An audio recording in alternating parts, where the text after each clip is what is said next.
bumabaha, lumalakas yung ulan.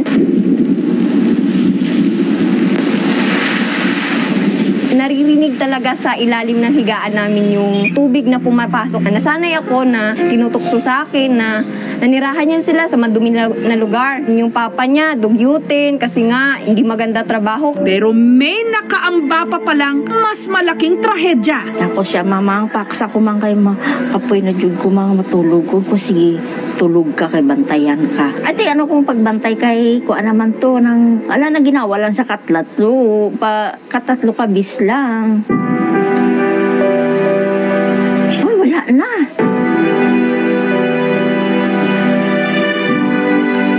Dirigid siya sa ako mga kamot na patay.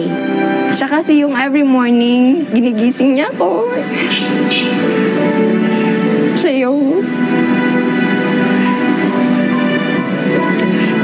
nag-i-inform sa akin na may tubig na ako pang paligo. And then, kailangan mo maaga gumising kasi maglalakad pa tayo going to school.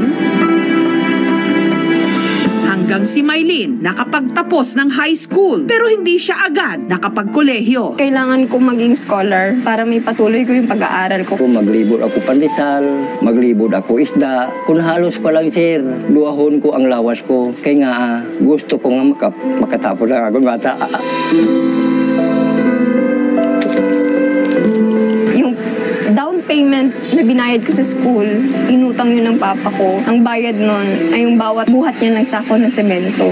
So, kailangan ko suklian yun. Kung hindi ako mag-aaral, ano na lang yung trabaho ng papa ko? Magiging ganun na lang ba siya lagi? Inisip ko, kung magiging basag ulo ako, magbubulak-bulak ako, hindi ako magiging mabuting anak, ano ang magiging kahinatnan ng magulang ko? Magiging pasanin pa ako sa kanila. Ito yung nag-iisang palda ko. And then, may 4 na blouse. Magre-retire na talaga yung kulay niya. So, umabot pa talaga siya ng 4 years. Nung nasa 2nd taon na ng kolehiyo si Mylene, naputulan daw sila ng kuryente. Ang hirap mag-aral ng madilim gamit ang lampara. Pero tiniis ko yun. Kahit late na ako uuwi kasi doon ako nakikicharge sa school. Yung kahit sabihin na sa akin ng ibang teacher na bawal yung ginagawa ko pero pinapalabas ko sa kabilang tenga ko kasi nga hindi nila alam kung ano yung sitwasyon ko.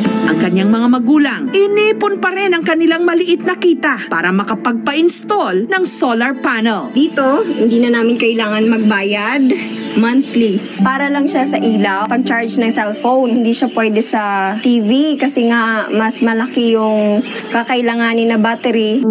Lumaki kami na walang ilaw. Yung sisilip kayo dun sa TV